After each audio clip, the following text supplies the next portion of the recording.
नमस्कार दर्शक महानुभावहरू, म यति बेला ठ्याक्कै जाजरकोटको थाब्लेमा छु।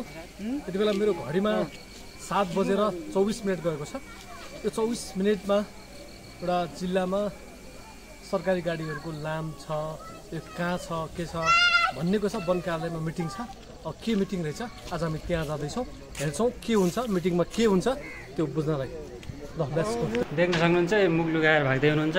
म चाहिँ जिम्मेवार व्यक्ति, यहाँको झारखण्ड जिल्लाको मिटिङ भनेर मदिरा सेवन गर्ने कार्यालयभित्रै यो जिल्ला वन डिभिजन कार्यालय हो। हेर्नुहुन्छ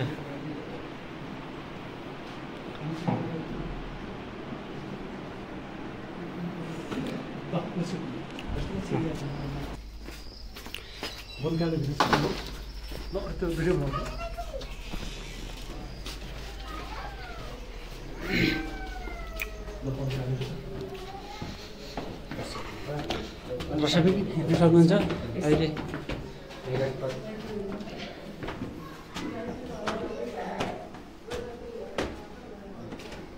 यसरी मिटिङ बसिरहेको छ जिल्लामा।